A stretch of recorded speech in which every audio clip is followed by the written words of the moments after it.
मुच्यते पूर्णस्य पूर्णमादाय पूर्णमेवावशिष्यते। ॐ शान्ति शान्ति शान्तिः। श्री कृष्णा श्री कृष्णा श्री कृष्णा श्री कृष्णा। गुरुर्ब्रह्मा गुरुर्विष्णु गुरुर्देवो महेश्वरः गुरु साक्षात् परं ब्रह्म तस्मै श्री गुरवे नमः। तस्मै श्री गुरवे नमः। श्रुति कहती है सर्वं खल्विदं ब्रह्म नेह नानास्ति किंचन। ब्रह्म के अतिरिक्त यहाँ और कुछ है ही नहीं। बार बार इसी का चिंतन करने से विषय चिंतन के लिए कहाँ गुंजाइश रहेगी। विषय से वैराग्य के लिए जन्म मृत्यु जरा व्याधि दुख दोषानुदर्शनम। भगवद गीता के 13वें अध्याय में भगवान ज्ञान की साधना में बताते हैं कि जन्म मृत्यु जरा व्याधि दुख इत्यादि जो दोष है इसके तरफ हमारा ध्यान जाएगा तो हृदय में वैराग्य प्रकट हो जाता है। देखो अनेक प्रकार की बातें शास्त्र में बताई है और जैसे मेडिसिन में ले लो कितने सारे रोगों के बारे में बताते हैं, लेकिन इसका अर्थ ये नहीं कि ये सभी रोग हमको होने वाले हैं या ये सभी रोगों के पेशेंट आपके पास एक के बाद एक आएंगे। नहीं, शास्त्र में तो सब कुछ देना पड़ता है और इसीलिए ये जो भिन्न भिन्न प्रकार के उपदेश आते हैं उसको लेकर के मन में विरोधाभास निर्माण न होवे। जैसे यहाँ कहते हैं जन्म मृत्यु जरा व्याधि दुख, इन दोषों का सतत चिंतन करने से सच्चा वैराग्य होता है। और ऐसा ये है ना कि सवाल ये एक तो जगह कहते हैं कि कुर्वन् नेवेह कर्माणि जिजी विशेषतकम समा। जीवन में 100% जियो, आपका जो कर्म करना है बढ़िया से बढ़िया करो, मौज में रहो। और यहाँ कहते हैं कि जो जन्म मृत्यु बूढ़ापा रोग दुख इसका दोष देख करके जगत के प्रति वैराग्य हो। दोनों का तात्पर्य क्या है? दोनों का तात्पर्य ये है कि ये जगत में रहते समय हमको ये याद रखना है कि ये अपना हमेशा का ठिकाना नहीं है। हम तो यहाँ टाइम पास करने के लिए आए, नहीं तो जगत के प्रति जो आकर्षण है वो जगत को सत्य बुद्धि देने से होता है। जब मालूम है कि जगत ऐसा ही है तो उसमें क्या चक्कर में पड़ना है। तो जब तक रहना है मौज में रहो, निकल जाओ। अच्छा महाराज आगे कहते हैं शुद्धि के संबंध में प्रश्न करने पर महाराज जी कहते थे असत्य हिंसा और व्यभिचार के त्याग से शरीर शुद्ध होता है। असत्य हिंसा और व्यभिचार, असत्य पता ये है और माने अपने जीवन में असत्य का अनुष्ठान न करे, हमेशा सत्य बोले। अब देखो महाराज हम आपको एक बात बताते हैं, हमारे विचार जरा डिफरेंट टाइप के हैं। मैन्युफैक्चरर्स डिफेक्ट है, क्या करूँगे। हम हमेशा अपने प्रवचनों को सत्संग को ब्लफ सेशन कहते थे कि कैसे भैया हमारे ब्लफ चल रही है ठीक से। तो एक बार एक अम्मा ने मुझे कहा कि स्वामी जी आप ऐसा क्यों कहते हो ब्लफ सेशन ब्लफ सेशन, आप कितना अच्छा बताते हैं एकदम। हमने कहा ब्लफ उसी को कहते हैं जो सच लगे, सच न होते हुए भी उसको झूठ कहते हैं। तो हम तो झूठ बोलते हैं, सच बोलते ही नहीं।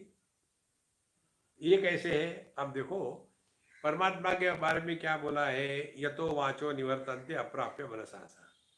तो भगवान के बारे में कुछ भी बोलो झूठ है, क्योंकि वहां तो वाणी पहुंचती नहीं।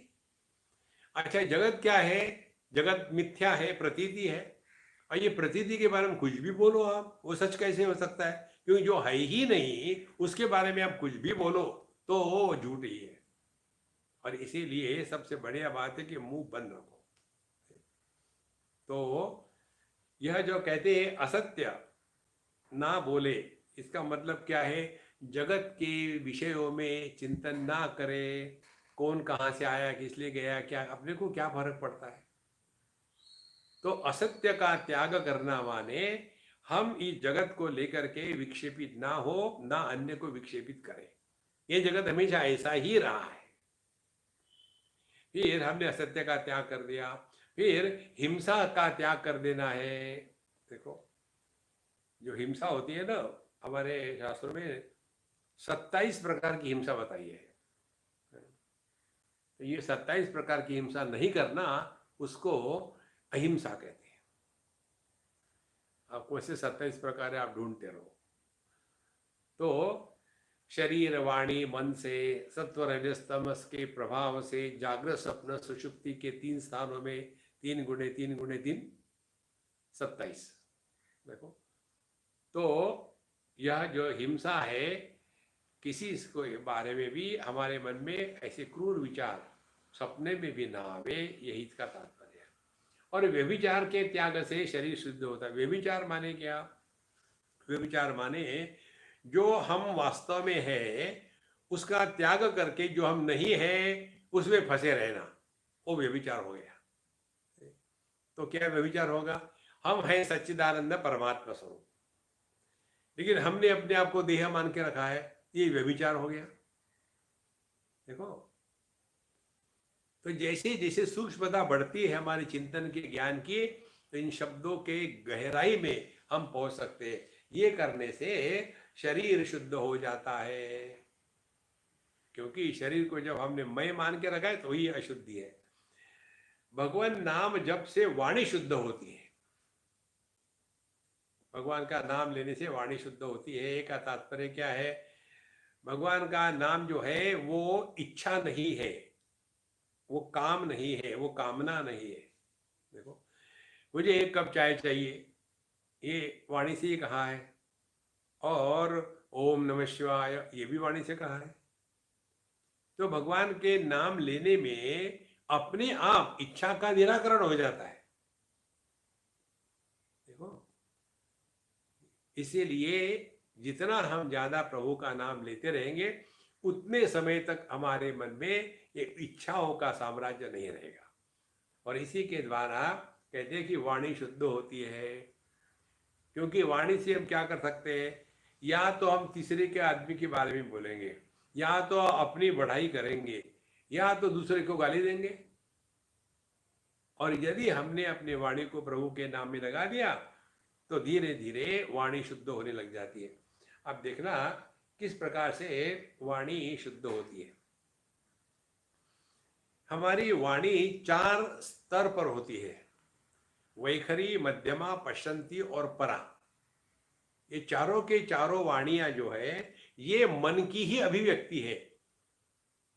देखो परावाणी शुद्ध परमात्मा की शक्ति हमें जो अभी अव्यक्त स्थिति में है, ये जब व्यक्त हो गई मन के रूप में, तो पहले होती है पश्चंती वाणी। तो पराते पश्चंती आ गई। फिर यह पश्चंती में शब्द और उसके अर्थ अलग अलग नहीं है। फिर पश्चंती से हम थोड़े और स्थूलता की तरफ चल पड़े तो मध्यमा वाणी हो गई। मध्यमा में शब्द और अर्थ दोनों विचारात्मक है, प्रत्यात्मक है। और फिर यह जो मध्यमा वाणी ये जब और स्थूल हो जाती है तो वैखरी वाणी। वैखरी वाणी में शब्द और उसका अर्थ अलग अलग होते हैं।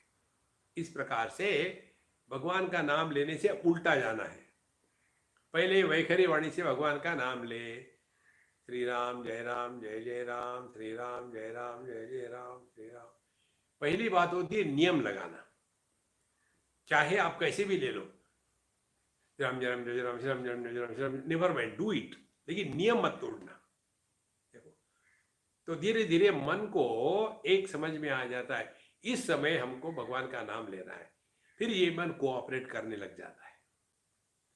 तो ऐसा करते करते अपनी वैखरी वाणी शुद्ध और पवित्र और परिपक्व हो जाती है। फिर ये वाणी हम अंदर, हमारा जो मंत्र है भगवान का नाम का, वो फिर अंदर प्रवेश करता है मन में। फिर वो पहुंच जाता है मध्यमा वाणी में।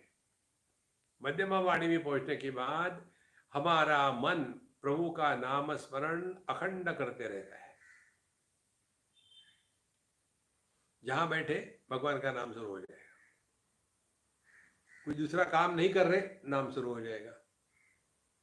कोई हमसे बात कर रहा है तो आप उस समय बात करते समय नाम नहीं होगा, जैसे बात खत्म हो गई फिर ऑन हो गया। देखो और ये करते करते फिर हमारी मध्यमा वाणी भी इतनी पवित्र और सूक्ष्म हो जाती है कि हमारा जो जप है भगवान के नाम का, अब वो पश्चंती वाणी में प्रवेश करता है। पश्चंती वाणी में प्रवेश करने तक ही हमारी साधना और हमारा पुरुषार्थ है। उसके पश्चात हरि इच्छा। साधु संत पश्चंती वाणी में निवास करते हैं, इसीलिए उनकी संकल्प सिद्धि होती है। इसलिए कहते हैं भगवान नाम जप से वाणी शुद्ध होती है, दान करने से धन शुद्ध होता है।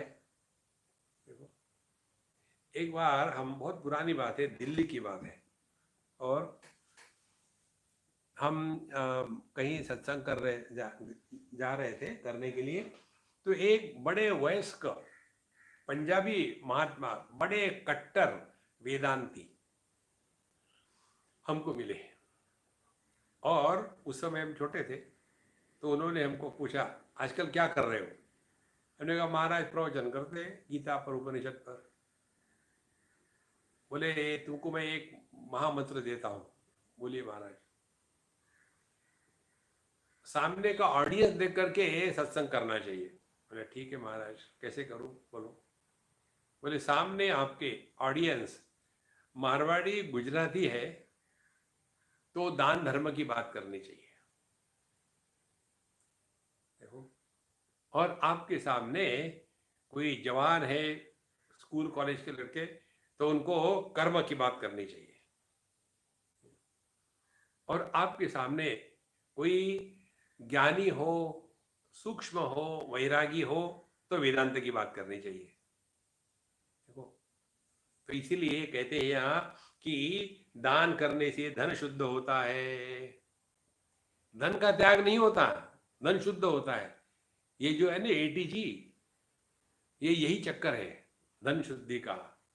पहले अशुद्धि करके धन कमा, फिर उसको शुद्धि करो। तो दान करने से धन शुद्ध होता है। धारणा ध्यान से अंतःकरण शुद्ध होता है। अंतःकरण की अशुद्धि क्या है? अंतःकरण की अशुद्धि है हमारा मन देश काल वस्तु में भटकते रहता है। धारणा माने अपने मन को एक स्थान पर पकड़ के रखना। तो सबसे बढ़िया स्थान है अपना जो आध्यात्मिक हृदय है, हमारे छाती के सेंटर में जो स्टर्नम है, वहां अपने मन को रख देना। अब वहां से हटाना नहीं उसको। तो आप देखेंगे मन का हिलना 1/3 कम हो गया। उसके पश्चात वो वहां एक वस्तु को रखना है, ध्यान। भगवान कृष्ण को रख दिया वहां। तो एक स्थान पर एक वस्तु को रख दिया भगवान, और ये लंबे समय तक रखना है। तो धारणा ध्यान समाधि, धारणा देश प्रधान होती है, ध्यान वस्तु प्रधान होता है, और समाधि काल प्रधान होती है। इस प्रकार से हम अपने मन को धारणा ध्यान करने से अंतःकरण धीरे धीरे शुद्ध हो जाता है। आपका कहना था कि वाणी में 4 दोष है। कहते थे महाराज जी कि वाणी में 4 प्रकार के दोष है। आज्ञा देने के स्वर में बोलना, तुम ऐसा करो, ये हो गया आज्ञा देने का स्वर। आज्ञा देने के स्वर में बोलना। दूसरा, चिल्ला कर बोलना, माने गुस्सा गुस्सा कर करके। तीसरी बात, अश्लील शब्द बोलना। और चौथी बात, कटु बोलना। ये 4 बातें बहुत महत्व की है। और हम आपको एक बात और जोड़ देते हैं इसमें। एक बात और है, क्या? कब नहीं बोलना ये भी जानना पड़ता है। कई बार लोग जब बोलते हैं ना, उनके मन में बुरी भावना नहीं होती, लेकिन वो तब बोल देते हैं जब बोलने की आवश्यकता नहीं।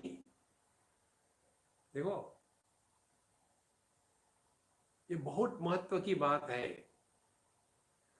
एक बार हम कहीं थे एक सज्जन के साथ, और डाइनिंग टेबल पर बैठ कर के चाय पानी पी रहे थे।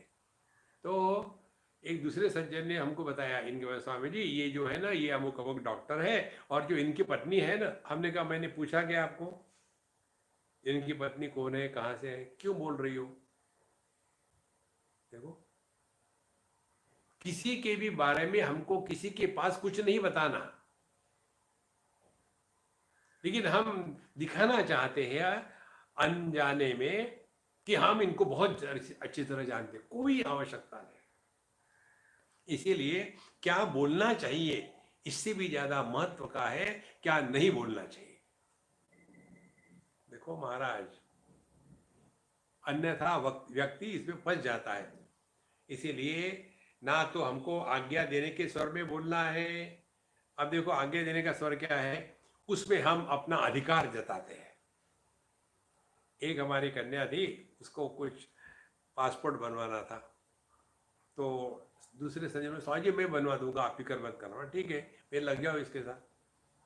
अब उस सज्जन ने 3-4 बार घुमाया और नहीं किया काम। तो आगे मेरे पास रोते रोते, स्वामी जी देखो ना वो आदमी इतना खराब है, आपने उसने कहा था वो बिल्कुल नहीं मानता है, मैं 10 बार चक्कर काट रही हूँ। हमने कहते शांत हो जाओ। पहली बात, पहला सिद्धांत ध्यान में रखो जीवन का, हमारा इस जगत में किसी पर कोई अधिकार नहीं है।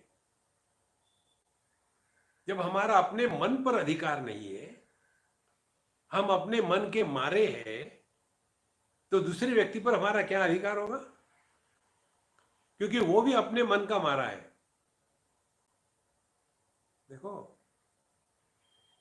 हमारा ये प्रयत्न कैसा है, एक नाव पानी में बाढ़ में बह जा रही थी और वो नाव दूसरे बहने वाली नाव को रोकने का प्रयत्न कर रही थी, दोनों बह जाएंगे। इसीलिए हम अधिकार वाणी से तब बोलते हैं कि जब हमने अपने आप को किसी का मालिक समझ लिया है। मालिक तो प्रभु है महाराज। इसीलिए सिंपल सिद्धांत है, हमारा जगत में किसी पर कोई अधिकार नहीं। और यदि कोई व्यक्ति हमारे लिए कुछ कर रहा है तो ये तो हरि की प्रेरणा से होकर के वो कर रहा है। देखो इसमें बड़ी सूक्ष्म बात है। तो हमारे लिए कोई व्यक्ति कुछ करता है तो हम उस व्यक्ति के ऐसे दबी दबी ना रहे, क्योंकि उसको प्रेरणा देने वाला कन्हैया बैठा है। ये तो व्यक्ति में हीन दीन की भावना आ जाती है। देखो ये बात महाभारत में कहीं आती है, जब द्रौपदी जी कहती है अपने भीष्माचार्य को, जब वो अपने शरशैया पर पड़े हुए तब, कि जब ये सब हो रहा था मेरा वस्त्र हरण, उस समय आप क्यों चुप थे? तो उस समय कहते कि मैं जिनका खाना खा रहा था उसके नीचे दबा हुआ था। यदि उस समय वो ये सोचते जो कुछ हो रहा है हरी इच्छा से हो रहा है, तो उनको ये अपने करने पर और नहीं करने पर ना तो अभिमान होता ना तो ग्लानि होती। जिसके कारण व्यक्ति के अंतःकरण में अभिमान या ग्लानि हो जाती है, वो अपना मैं तगड़ा है और प्रभु के प्रति समर्पण नहीं है। इसलिए आज्ञा देने के स्वर में नहीं बोलना, इसका तात्पर्य ये है कि हमारा किसी पर कोई अधिकार नहीं। अच्छा, चिल्लाकर बोलना। मनुष्य जब अपने लॉजिक को सिद्ध नहीं कर सकता तो आवाज बढ़ाता है। आपने देखे होंगे कई संतों को, सज्जनों को ऐसा स्वभाव होता है, वो अपनी बात कहने के लिए एकदम ऊंची आवाज करते हैं ताकि अगला ना बोले। तो ये चिल्ला चिल्ला कर बोलना ये अच्छी बात नहीं है। फिर अश्लील शब्द का बोलना, ये तो कभी नहीं होना चाहिए। मुख से अश्लील शब्द निकलना ये महापाप है। इससे वाणी बहुत अपवित्र हो जाती है। और चौथी बात है कटु बोलना। किसी को ऐसा कड़वाहट से कुछ कह देना कि अगले का दिल टूट जाए, नहीं, ऐसा नहीं करना। अच्छा, उसमें 5 गुण भी है बोलने में। पहले कौन सी बात है? हित कर बोलना, जिसके द्वारा किसी का भला होगा वही हमको बोलना है और कुछ नहीं। आगे कहते थोड़ा बोलना, बग बग बग बग करे जा रहे करे जा रहे करे जा रहे। कई लोगों को ये होता है, they become the broadcasting stations. इसी कारण से हम कोई अपने अगल बगल ज्यादा लोगों को रखते नहीं, उन्हीं को रखते हैं कि जिनके बारे में हमको दृढ़ विश्वास है कि वो इधर की बात उधर नहीं करते। देखो, ये बहुत ही महत्व की बात है। हमको किसी के बारे में किसी ने कुछ पूछा बोला अपने को मालूम नहीं, आई डोंट नो। मीत बोलना, थोड़ा बोलना, फिर शांत रहना। हर वस्तु व्यक्ति के बारे में अपने विचार प्रकट करने की आवश्यकता नहीं है, कोई आवश्यकता। मुझे लगता है वो आदमी अच्छा ही होगा। तुमको किसने पूछा था? कल आपको बताया था ना। हम इतने प्रश्नों के उत्तर देते हैं, लेकिन उसमें से एक भी प्रश्न हमको किसी ने नहीं पूछा। तो ये जो है शांत रहना, फिर मीठा मधुर बोलना। मीठा मधुर बोलने के लिए, आदर से बोलने के लिए हमारे टेक्निक आप इस्तेमाल कर सकते हो। किसी भी व्यक्ति को संबोधित करते हुए आदर से संबोधित करें। देखो, यदि किसी को आप कहो महात्मा जी आइए बैठिए, तो आपके मुख से अपशब्द नहीं निकलेगा और आप चिल्लाकर नहीं बोलोगे और आप कुछ बुरा नहीं बोलोगे। कभी ऐसी कल्पना कर सकते हैं क्या? सामने से आदमी आया, उसको कहा महात्मा जी एक ऐसी कस के लगाऊंगा ना, अरे जहां आपने किसी को आदर युक्त संबोधन किया है, अपने आप आपके पूरे जीवन में परिवर्तन आ जाता है। और इसका फायदा जो आदर देता है उसको होता है, क्योंकि उसका मन शांत प्रसन्न हो गया। हम जो मंदिरों में भगवान के सामने जाते हैं ना, कितने लोग जाते हैं, सभी को लाभ नहीं होता, क्योंकि सभी के मन में भगवान के प्रति उतना आदर, श्रद्धा और समर्पण नहीं होता। इसीलिए शांत रहना, मीठा मधुर बोलना और प्रिय बोलना। ऐसे बोले कि जिसके द्वारा उसको अच्छा लगे, लेकिन वो प्रिय बोलने में झूठ झूठ नहीं हो। देखो, ये 5 बातें वाणी के दोषों को दूर कर गुणों का विकास करने में वाणी शुद्ध होती है। राग द्वेष से कैसे छुटकारा मिले, यह पूछने पर से महाराज जी साधकों को विस्तार से समझाते थे कि राग द्वेष क्या है और कैसे उन्हें दूर किया जा सकता है। आप कहते थे कि मनुष्य जिस समय नीति को भूल जाए और सदाचार के नियमों का कोई ध्यान न रखे, उस समय ऐसा मानना चाहिए कि वह राग द्वेष के अधीन हुआ है। देखो, राग द्वेष का मूल है, राग माने जो हमको अच्छा लगता है और द्वेष माने जो अच्छा नहीं लगता, और इसके पीछे कोई नहीं लॉजिक, कोई तर्क नहीं है। देखो, और बिना तर्क के, बिना कोई सिद्धांत के हम उसके पीछे लगे रहेंगे तो नेचुरली हमारा मन कभी भी शांत नहीं हो सकता। इसीलिए भगवद गीता के 3 अध्याय में भगवान कहते हैं, इंद्रियस्य इंद्रियस्यार्थे रागद्वेषौ व्यवस्थितौ तयोः वशम न आगच्छेत् तौ यस्य परिपन्थिनौ। ये कल्पना मत करना कि हमारे मन में विषय, वस्तु, देश, काल, परिस्थिति को लेकर के कभी भी राग द्वेष नहीं आ सकते। ये असंभव है। जहां मन है वहां राग द्वेष होगा ही। इंद्रियस्य इंद्रियस्यार्थे राग द्वेष व्यवस्थित हो, ये स्वाभाविक है। फिर क्या करें? तयोः वशम न आगच्छेत्, माने ये राग द्वेष के वश में होकर के अपने जीवन को न चलावे। तो फिर क्या करें? वहां विवेक को जागृत करें। देखो, हम अपने व्यक्तिगत राग द्वेष को लेकर के यदि समष्टि को परेशान कर रहे हैं, तो ये समझना है कि हम अपने राग द्वेष का त्याग करें और जिसमें सबकी भलाई है उसको स्वीकार करें। देखो, जैसे हम लोग अभी सबके सब ये लॉकडाउन में पड़े हुए हैं, इसमें सबकी भलाई है, लेकिन मुझे नहीं अच्छा लगता, किसने पूछा? देखो, इसीलिए जगत में जो व्यक्ति स्वयं के इच्छा की पूर्ति को महत्व देता है, वही राग द्वेष का शिकार है। इसीलिए अपने वैयक्तिक सुख दुख, राग द्वेष का त्याग तभी हो सकता है जब हमारी दृष्टि विस्तृत हो जाए। महाराज, अच्छा महाराज, तो कहते अम, अहंकार ही राग द्वेष का मूल है। मुझे नहीं ये अच्छा लगता, मुझे ये अच्छा लगता है, मैं ऐसे करूंगा, तुमको अच्छा लगे ना लगे, मैं तो यही करूंगा। ये जो मैं है ना, यही से राग द्वेष निकलते हैं। और फिर व्यक्ति अपने राग द्वेष का पालन पोषण इतना करता है बचपन से, ध्यान से सुनना, इसी को कहते हैं प्रॉस्पेरिटी, इसी को कहते हैं एफ्लुएंस, इसको ही कहते हैं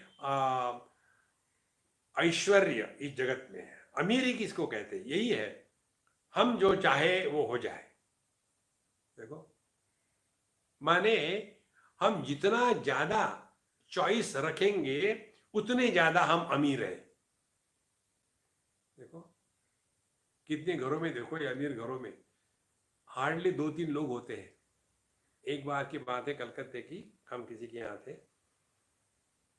4 मंजिली मकान, अरे बहुत बड़ा था, और हम टॉप फ्लोर पर रहते थे। और उस पूरे मकान में केवल 3 लोग थे, पति पत्नी और एक कोई था, और 23 नौकर, 12 गाड़ियां। देखो इतने सारे थे, और हर एक का खाना, आज कौन सी सब्जी बनानी है, क्या करना है, हर एक के पास जाकर के वो कुक, और हर एक का कुक अलग है। माने जितना ज्यादा हम चॉइस एक्सेप्ट कर सकते हैं उतने ज्यादा हम अमीर हैं। देखो इसी के द्वारा राग द्वेष बढ़ते हैं। इसीलिए अपने आप को 0 चॉइस दे के देखो कितना जीवन अच्छा चलता है। जो है सब ठीक है। यही अहंकार यही अहंकार ही राग द्वेष का मूल है। उसी में ममत्व और परत्व की भावना निकलती है। ये जो मैं है, यही मैं और मोर तोरते माया, उसी में ममता और परत्व, ये मेरा है ये तेरा है, इसी प्रकार की भावना इस अहंकार से ही निकलती है। और ममत्व का, ममता का नाम ही राग है, परत्व का नाम द्वेष है। तो जो अपनी लड़की है दूध की धुली है, और जो बहू है वो तो बहुत घटिया है, यही से तो राग द्वेष शुरू होता है। यदि निरपेक्ष भाव से देखें तो दोनों लड़कियां हैं, और क्या उस पर विशेष बात है? यही बात लड़कियों की, अपनी माँ हो या अपने पति की माँ हो, माँ तो माँ ही है ना। लेकिन ये दोनों औरतें, ये जो सास है और बहू है, ये कभी भी अपने आप को नहीं समझ सकती। यहीं से संसार शुरू होता है। ये माताएं ही करेंगी अपने लड़के को शादी कर, शादी कर, शादी कर, शादी करने के बाद कहेंगी लड़की के पास मत जाना, फिर शादी किस लिए किए? ये जो अहंकार है यही सब चक्कर का मूल है। इसी को कहते हैं मेरा और तेरा का चक्कर।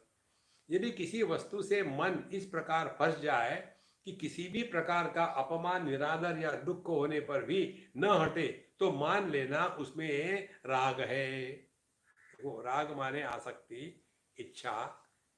इसका क्या लक्षण है? ये है, चाहे कुछ भी हो जाए उसको नहीं त्यागेंगे। समझ लेना हम फंस गए। जैसे जो व्यक्ति किसी एडिक्शन में होता है, व्यसन में लगता है, व्यसन वाला व्यक्ति फिर पहले तो घबरा के सिगरेट बीड़ी इत्यादि पीता है, फिर बाद में खुल्लम खुल्ला पिएगा। देखो फिर उसमें वो राग हो गया।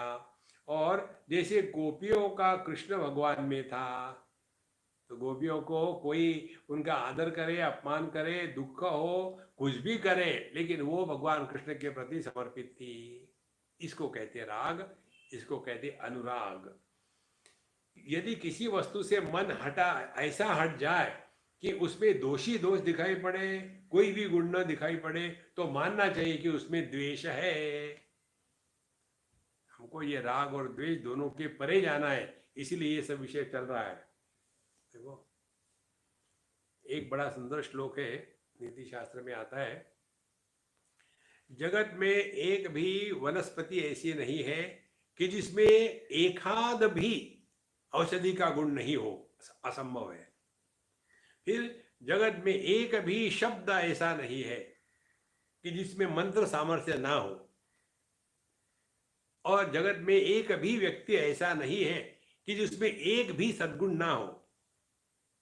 फिर प्रयुक्ता तत्र दुर्लभ, लेकिन इसको समझने वाला, जानने वाला, उसका उपयोग करने वाला, इसकी दुर्लभता है। माने जगत में हर एक में कोई ना कोई गुण होता ही है, लेकिन एक बार मन में द्वेष आ गया है ना, तो उस गुण में भी द्वेष दिखने लग जाते हैं। देखो, जैसे ये सास बहू का होता है, या किसी के प्रति आपके मन में द्वेष आ गया, फिर जिंदगी भर हम नहीं भूलेंगे। अरे गलतियां किससे नहीं होती, ज्यादा से ज्यादा जो परेशानी होती है ना, ये पूरे जीवन भर द्वेष का मन में रखना, ये केवल अपने मन के भ्रांति का प्रकार है। हमने कुछ मान लिया ऐसा ही था, चाहे वैसा हो ना हो, एक बार आपके दिमाग में ये बात घुस गई तो फिर आपको भगवान भी नहीं मदद कर सकता। इसीलिए हमारे मन में ये जो राग द्वेष का चक्कर है, इससे अपने आप को हटाना चाहिए। फिर अपने आप ये जो हर चीज में अच्छाई देखनी है। जैसे कृष्ण का श्री कृष्ण में था, राग द्वेष की उत्पत्ति गुण दोष या निंदा स्तुति के चिंतन से होती है। इनमें विषयों का चिंतन रहता है। तो जिसके प्रति हमारे मन में राग हो उसका चिंतन चलता है, जिसके प्रति द्वेष हो उसका भी चिंतन चलता है। इसके बारे में मैं आपको एक बताई थी बात। एक हमारे मित्र हमको कहे, स्वामी जी शाम को सत्संग के बाद हमारे यहाँ खाने की आइए। ठीक, हम आ जाएंगे, हम आ जाएंगे, आपको आने की जरूरत नहीं। बोले नहीं नहीं समझे, मैं आऊँगा आपको लेने के लिए, और आप अकेले आएंगे, आपके साथ जो हमेशा रहते वो नहीं आएंगे। अरे ठीक है, कोई बात नहीं, हमारा ये सिद्धांत है, हम किसी को पूछते नहीं क्यों, कोई जरूरत नहीं जानने की। अब उनके वो ले गए, हम उनके घर गए। बोले स्वामी जी आपको बुरा तो नहीं लगा कि मैंने आपके उस मित्र को हमारे यहाँ आने से ना कह दिया? मैंने, मुझे क्यों बुरा लगेगा, वो कोई मेरा जवाई है क्या? जैसे आप हो वैसे वो है, मेरा किसी से कोई लेना देना नहीं, ना कोई मेरा अपना है ना कोई पराया, सब लिए समान है। बोले नहीं स्वामी जी मैं आपको स्पष्ट बताता हूँ, और फिर उनके मुख से कड़वाहट निकल रही, आई हेट हिम, मैं इसका द्वेष करता हूँ। तो जब उन्होंने ऐसा कहा तो मैं अभी हंसने लग गया। फिर वो जारी है, कहते हैं और इसीलिए मैं उनको अपने घर में नहीं आने देता। तो फिर मेरे मुख से हंसी बाहर पड़ ही गई। बोले आप क्यों हंसे? हमने कहा जब आप जोक करते हो तो हंसना नहीं चाहिए जोक पर। बोले ये कौन सा जोक हो गया? हमने कहा आप उनसे इतना द्वेष करते हो कि अपने घर में प्रवेश नहीं करने देते, लेकिन वो तो आपके हृदय में बैठा है, अब हमेशा उसी का चिंतन कर रहे हैं। राग से चिंतन होने से और द्वेष के चिंतन होने से अपने जीवन में बहुत परिवर्तन आ जाता है। देखो, विषयों का द्वेष से चिंतन करे तो विषयों के आकर्षण से मुक्त हो जाएंगे, और व्यक्तियों के द्वेष का चिंतन करे तो वो अपने हृदय में घुसेंगे और परेशान करेंगे। देखो, इसीलिए इसी के कारण ही संसार में है राग द्वेष की उत्पत्ति गुण दोष या निंदा स्तुति के चिंतन से ही होती है, और इसी इनमें विषय का चिंतन रहता है। इसी से यही संसार का कारण है। निंदा स्तुति न करने की प्रतिज्ञा, राग द्वेष दूर किए जा सकते हैं। तो हमको ये प्रतिज्ञा लेनी है।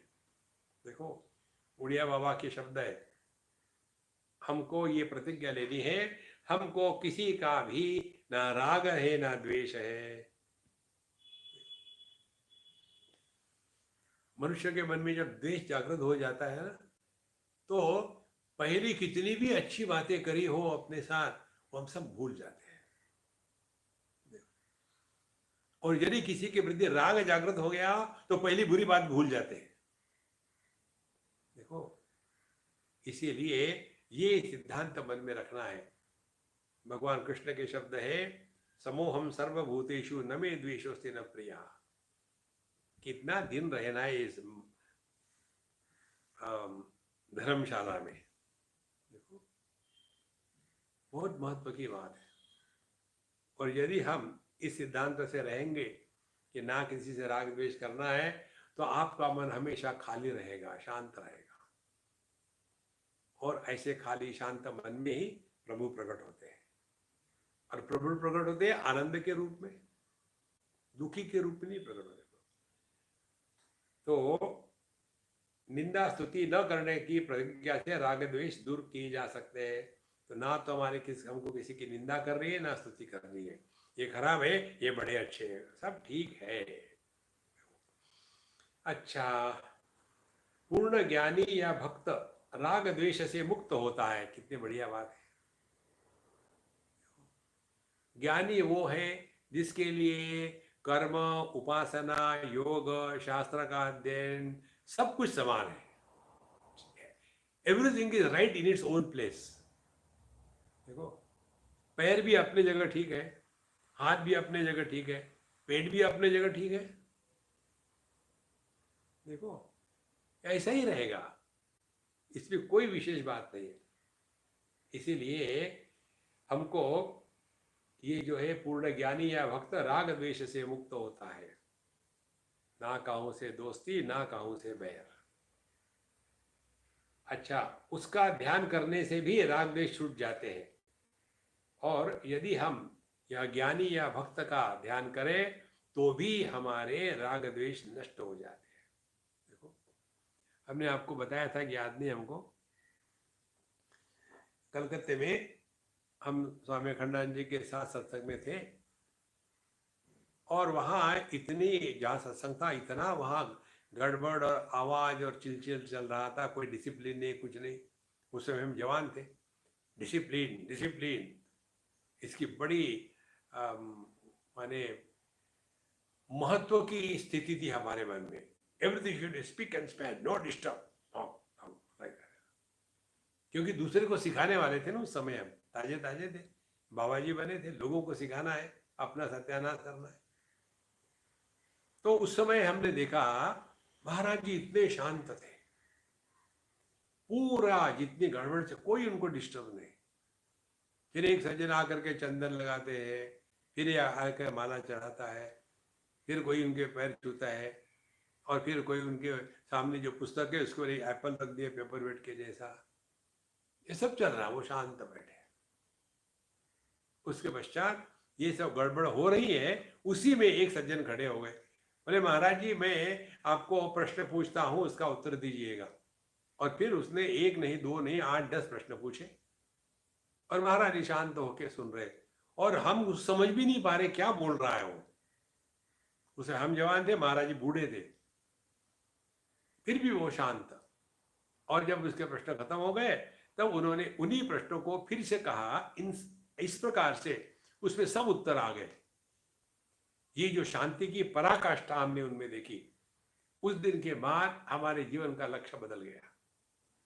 हमको भगवान से कुछ लेना देना नहीं। भगवान भाग के कहाँ जाएंगे, अपाणी पाद पैर नहीं उसको, कहाँ भागेगा। देखो, फिर क्या भाग रही है, शांति भाग रही है। तो इस मन के शांति का ही अपने जीवन का लक्ष्य है। इसीलिए हम जो बताते हैं 10 बार, जीवन में सबसे मूल्यवान वस्तु यदि कुछ है तो केवल अपने मन की शांति, उसके साथ नहीं खिलवाड़ करना है। किसी भी व्यक्ति के कारण, किसी भी परिस्थिति के कारण अपने मन के शांति को भंग होने देना, ये आत्महत्या है। Don't justify you are disturb, no.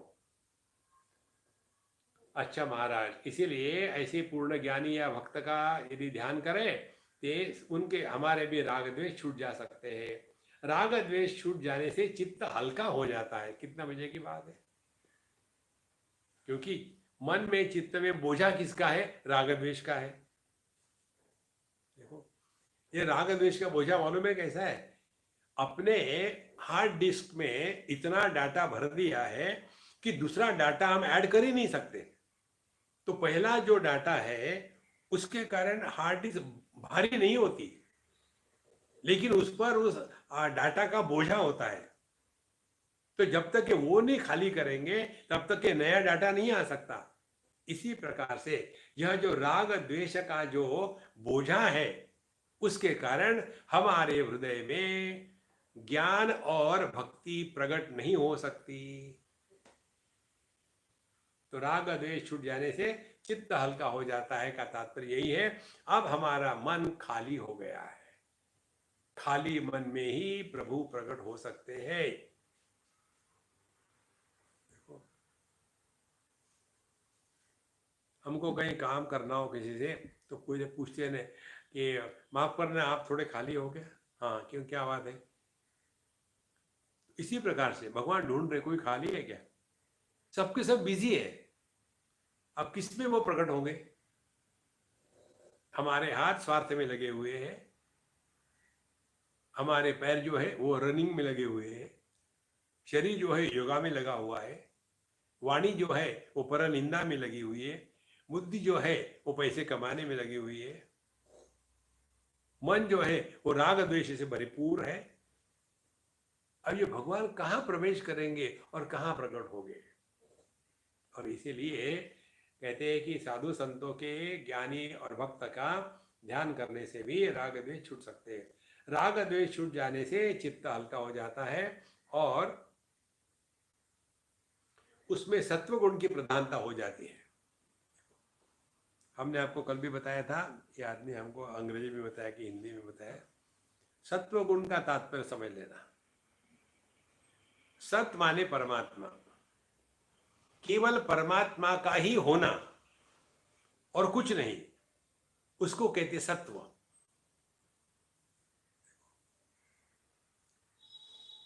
बड़ी सिंपल बात है। जैसे मीठा और बहुत मीठा। मीठा माने क्या? रसगुल्ला ले लो, ओरिजिनली वो मीठा है नहीं, उसमें थोड़ी चीनी डाल दी और ये मीठा हो गया।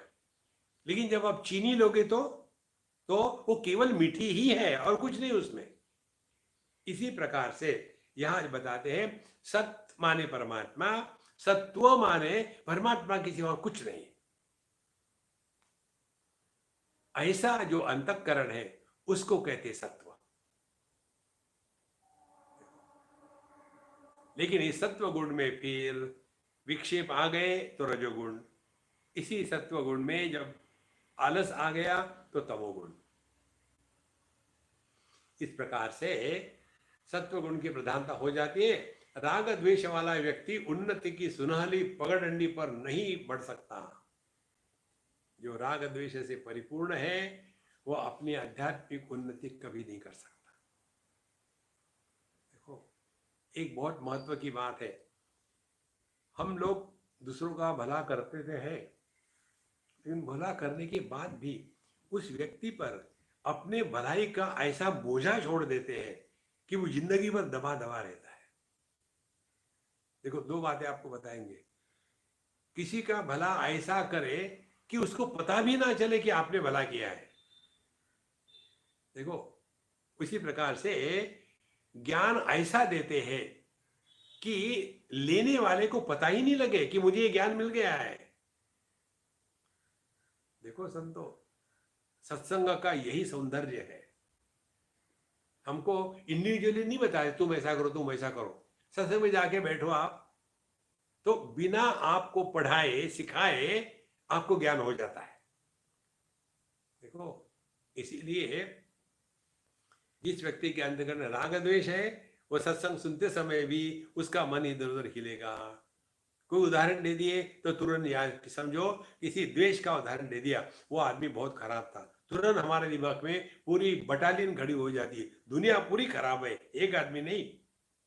देखो आ रहा है। तो राग द्वेष वाला व्यक्ति उन्नति की सुनहली पगडंडी पर नहीं बढ़ सकता। निर्विकल्प तत्व का साक्षात्कार उन्हीं मुनियों को होता है जो राग भय और क्रोध से मुक्त है। द्वितीयात् वही भयम भवति। जहां जहां अन्य की प्रतीति को सत्य माना है वही भय है। और इसीलिए निर्विकल्प तत्व का साक्षात्कार का तात्पर्य क्या है? एकमेवा द्वितीय। यहां कोई विकल्प नहीं है कि ये कोई मेरे से अन्य है कि अपना है। देखो,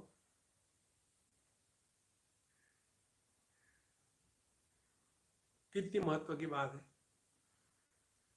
तो मन में भय आया तो समझ लेना हमने अपने आप को सबसे अलग कर लिया है। फिर राग और क्रोध आ गया। राग माने काम, आसक्ति, और क्रोध माने अपनी इच्छा को पूरा नहीं होना। ये सब की सब चीजें जब संपूर्ण रूप से समाप्त हो जाती है, तब जाकर के हमने अपने आध्यात्मिक जीवन में योग्य दिशा में अग्रसर हो गए हैं।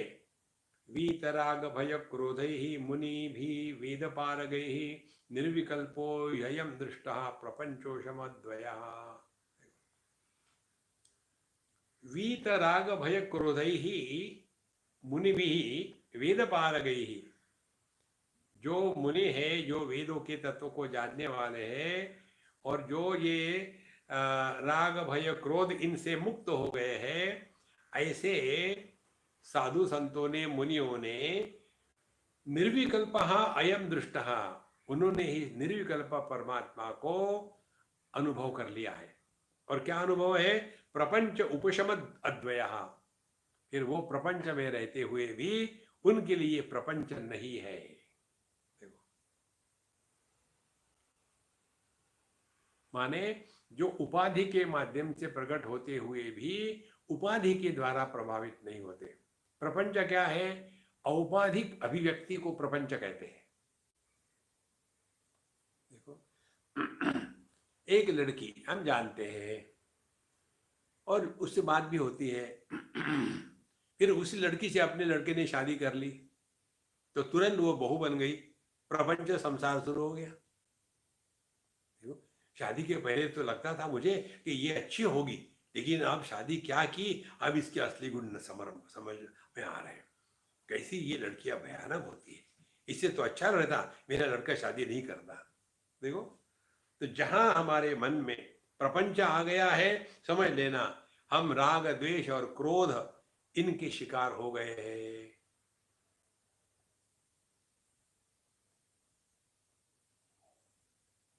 निर्विकल्प मन यही है, निर्विकल्प समाधि यही है। हम अपने जीवन में अपने आप को कोई भी चॉइस ना दे। जितना कम चॉइस होगा उतने हम अपने स्वरूप के पास हैं। देखो, और ये कब होगा? जैसे व्यक्ति बहुत थक गया हो, इतना थक गया हो अब उसको खड़ा रहना मुश्किल है, तो ट्रेन में हो, बस में हो, कहीं भी बैठा हो, पेड़ के कहीं भी, एक क्षण में सो जाएगा। इतनी तीव्रता की उसकी नींद की प्रक्रिया शुरू हो जाती है। और दूसरा आदमी, उसको नींद नहीं आ रही है, फिर वो करवटें बदलेगा, एसी लगाएगा, ये करे, नींद नहीं आ रही है। माने जब हमको भूख लग जाती है तो कोई समस्या नहीं है, और जब नींद नहीं आ रही है तो ये सब नखरे शुरू हो जाते हैं। तो हम डॉक्टर के पास गए, डॉक्टर साहब, हाँ जी क्या, मुझे रात भर नींद नहीं आती, बताइए मैं क्या करूं? तुम दिन भर क्या करते हो? दिन भर मैं सोता हूं। अब इनकी समस्या क्या है? मैं दिन भर सोता हूं और रात को नींद नहीं आती। हमारी स्थिति वैसी है, हमको भूख नहीं है परमात्मा के अनुभूति की, और इसीलिए हम ये प्रपंच में फंसे हुए हैं। तो वीतराग भय क्रोधैः मुनिभिः वेद पारगैः प्रपंच उपशम अद्वयः दृष्टा निर्विकल्पा। महाराज जी का कथन था, कहना था कि राग द्वेष न तो भक्तों को हो सकते हैं न ज्ञानी को। देखो, अब यदि हमको अपनी परीक्षा करनी है, ध्यान से सुनना, ये जो प्रसंग शास्त्र में आते हैं दूसरे व्यक्ति का मूल्यांकन करने के लिए नहीं है। साधु संतों के जो लक्षण शास्त्र में आते हैं ये हमारे लिए साधना का एक मार्ग है। तो कहते हैं राग द्वेष ना तो भक्त को होता है ना ज्ञानी को। भक्तों को इसलिए नहीं होता कि सब भगवान ही है, ज्ञानी को इसलिए नहीं होता कि वो अपने से अलग है नहीं। जैसे दांत जब जिह्वा को काट लेते हैं तो राग द्वेष नहीं होता, क्योंकि वो अलग होते हुए भी एक है। ये ज्ञान है, ज्ञानी का यही है।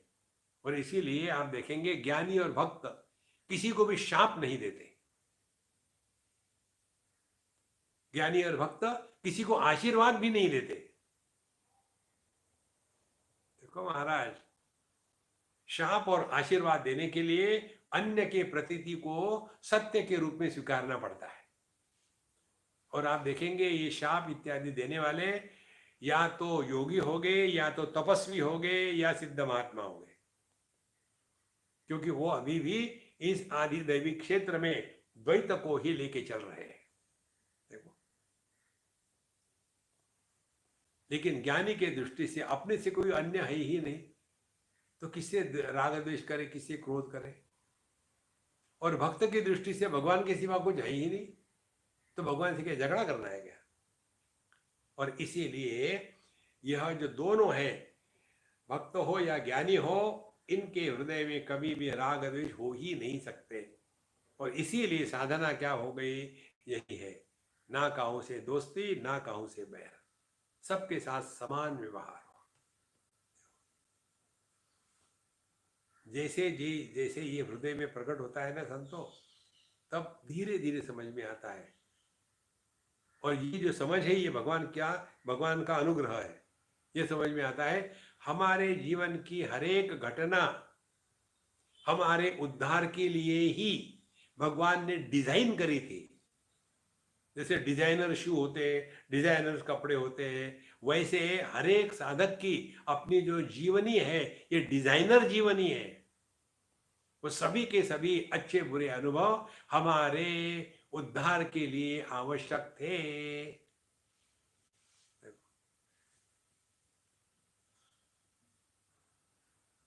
यदि ये बात भक्त को और ज्ञानी को मालूम है, तो किससे राग द्वेष करेंगे। एक संत महात्मा को, ज्ञानी को किसी ने बताया कि देखो वो आपके बारे में बुरा बोल रहा है, गाली दे रहा है आपको। बोले देखो, चिंतन करो, यदि वो मुझे गाली दे रहा है, मैं शरीर हूं ये समझ करके, तो वो तो मेरा समर्थन कर रहा है। मैं भी अपने शरीर को यही कहता हूं, अत्यंत मलिनो देह देही चात्यंत निर्मल असंगोहमिति ज्ञात्वा शौचमेतत् प्रचक्षते। तो वो तो मेरी ही बात कह रहा है, कहाँ गाली दे रहा है। और यदि वो मुझे गाली दे रहा है कि मैं आत्मा हूं ये समझ करके, तो मेरी आत्मा उसकी आत्मा अलग थोड़ी है। हर एक को अपने साथ कुछ भी करने का व्यवहार है। जैसे मैं अपने हाथ से ये गाल को हाथ लगा लूं या सर को खुजलाऊं, मर्जी अपनी। देखो, ये चिंतन होता है। तो जैसे जैसे हमारी बुद्धि सूक्ष्म होकर के प्रभु चरणों में लीन हो जाती है या भगवान में डिजॉल्व हो जाती है, तो उस समय ये जो राग द्वेष जो है, कभी भी किसी भी प्रकार से उन पर प्रभाव नहीं डाल सकते। कारण भक्त को प्रत्येक विधान में भगवान का आदेश ही दिख पड़ता है। चलो, हमने पढ़ा नहीं था, देखो यही बात है। कारण भक्त को प्रत्येक विधान में भगवान का आदेश ही दिख पड़ता है। जो कुछ हो रहा है हरी इच्छा से हो रहा है। हमने आपको दो चीजें बताई थी, याद होगा तो। मेहनत करके सफलता हुई तो हरी कृपा, मेहनत करके सफलता नहीं हुई हरी इच्छा। माने सफलता हो या विफलता हो, दोनों स्थिति में हमारा स्मरण जो है प्रभु का, वो बना रहता है। यही तो आध्यात्मिक साधना है। देखो, माने हमारा ध्यान सफलता विफलता पर नहीं है। तो जो व्यक्ति इन द्वंद्वों में रहते हुए भी द्वंद्वों के परे है, वही अपने स्वरूप में स्थित है। जैसे आंखें लाल और पीला इन दोनों रंगों से परे है, और इसीलिए दृष्टि का क्या स्वरूप है, उसका ना तो आकार है, ना तो कोई उसमें रंग है। इसी प्रकार से लाभ हानि, जय पराजय, सुख दुख, इन दोनों का प्रकाशक इन दोनों के द्वारा प्रभावित नहीं होता, क्योंकि इसमें ना राग है ना द्वेष है, ना लाभ है ना हानि है, ना सुख है ना दुख है। इस स्थिति में जो निष्ठावान है, उसके जीवन में कैसे राग द्वेष होगा, फिर किसको आशीर्वाद देंगे और किसको शाप देंगे। देखो, आप पढ़ो ये सब जितने भी पौराणिक कहानियां आती है ना, उसमें देखो, एक ने उसको शाप दे दिया, उसने उसको शाप दे दिया। या मोबाइल शॉपिंग सेंटर्स। देखो, और जो ज्ञानी होते हैं, भक्त होते हैं, उनका देखो, हमारे संत ज्ञानेश्वर महाराज को देखो, उनके जीवन में जितने कष्ट आए थे, आज तक किसी भी संत महात्मा के जीवन में उतने कष्ट नहीं आए जितने उनके जीवन में आए थे। फिर भी उनके पूरे लिखाण में कहीं भी किसी के भी प्रति कड़वाहट नहीं है। देखो, उन्होंने किसी को शाप नहीं दिया और किसी को आशीर्वाद भी नहीं दिया। सब हरि इच्छा से चल रहा है। हरिमुखे म्हणा, हरिमुखे म्हणा, पुण्याची गणना कोण करे। देखो संतो, इसीलिए हम यदि ज्ञान के मार्ग पर चल रहे हैं या भक्ति के मार्ग पर चल रहे हैं, दोनों का एक ही लक्षण है, हमारे हृदय में राग द्वेष का साम्राज्य नहीं होगा। साम्राज्य होगा हरि इच्छा का, साम्राज्य होगा हरि कृपा का। तो महाराज जी का कहना था कि राग द्वेष न तो भक्त को हो सकते न ज्ञानी को। कारण भक्त को प्रत्येक विधान में भगवान का आदेश दिख पड़ता है और ज्ञानी प्रारब्ध भोग मानता है। देखो, ज्ञानी को पता है ये शरीर प्रारब्ध के धागे से बना हुआ है, तो प्रारब्ध का केवल भोग के द्वारा ही क्षय हो सकता है। और इस ज्ञानी ने अपने आप को शरीर से अन्य मान ही लिया, स्वीकार कर लिया, अनुभव कर लिया है। इसीलिए शरीर में जो सुख दुख इत्यादि जो भोग आएंगे वो तो शरीर के हो रहे, अपने को कुछ नहीं हो रहे। पर इसीलिए किसी के भी प्रति उनके मन में राग द्वेष नहीं हो सकता। देखो, इसीलिए दोनों में ही न राग रहता है न द्वेष। जो राग द्वेष का मूल कारण है अविवेक, और ये राग द्वेष का कारण अविवेक माने हमने जीवन को समझदारी से नहीं चलाया। हमारे जीवन का चलना जो है वो केवल अपने ही मर्जी से नहीं महाराज। इस राग द्वेष से मुक्त होना है ना, तो एक मंत्र का जीवन में अनुष्ठान करें। व्यक्ति को जीवन में नहीं ये सुनने की क्षमता चाहिए, और व्यक्ति को जीवन में नहीं ये सुनने की क्षमता चाहिए। जो व्यक्ति ना नहीं कह सकता वो दुनिया में रगड़ जाता है। जो व्यक्ति दुनिया से ना नहीं सुन सकता वो डिप्रेशन में चले जाता है। दोनों आवश्यक है। इसीलिए आप लोग अपने बच्चों को जो बड़ा करते हो ना, उनको ये बातें बहुत आवश्यक है। नहीं तो जो वो बच्चा कहेगा हाँ वैसा ही होगा। धीरे धीरे वो बच्चा ऐसा सोचता है कि इस जगत में मैं जिसको कहता हूँ वो होना ही चाहिए।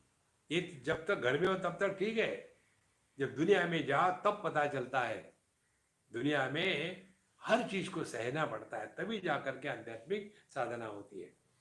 अच्छा महाराज, जो राग द्वेष का मूल कारण है अविवेक, विवेक के होने पर मन निस्सत्व हो जाता है। देखो, जहां विवेक हो गया तो यह जो मन में राग द्वेष का तूफान चल रहा था वो एकदम शांत हो गया। देखो, तो ये जो शांत मन है, इसी में जो अनुभूति है वही भगवान की अनुभूति है। अशांतस्य कुतः सुखम। कोई व्यक्ति बहुत अशांत हो और ये कल्पना कर रहा हो कि मैं अशांत हूं लेकिन बहुत खुश हूं, तो ये अपने आप को धोखा देने का एक प्रकार है। तब उसमें राग द्वेष कैसे रहेंगे? क्योंकि अब मन विवेक के द्वारा शुद्ध हो गया है और हम मन से उठ करके अब विवेक में, बुद्धि में पहुंच चुके हैं। हाँ, राग की निवृत्ति केवल विवेक से नहीं होती। विवेक से तो राग से छुटकारा पाने की कुंजी मिलती है। देखो, विवेक बताता है कि ये गलत है, ये ऐसा करना चाहिए, उसकी कुंजी मिल जाती है। उसकी पूर्ण निवृत्ति होती है भगवत प्रेम से और आत्म प्रेम से। देखो, तो राग द्वेष का कैसा निकलना है, इसके लिए हमको एक आधार देते हैं। एक तो आधार है भक्त के दृष्टि से भगवान का, और दूसरा ज्ञानी के दृष्टि से आत्म तत्व का। भगवान देखता है जगत के किसी भी कारण से हम दुखी ना हो हर में हरि की कृपा हो रही है। और ज्ञानी जानता है ये जगत मुझ पर कुछ प्रभाव नहीं डाल सकता, क्योंकि मैं इसी का आधार हूं। तो जैसे लहरें समुद्र को कुछ नहीं कर सकती, इसी प्रकार से ज्ञानी जानता है ये जगत मुझको कुछ नहीं कर सकता। इसीलिए किसी भी प्रकार से उसमें राग द्वेष निर्माण नहीं होगा। तो या तो भगवत प्रेम करो जगत के साथ व्यवहार करते समय, और अपने साथ रहते समय आत्म प्रेम।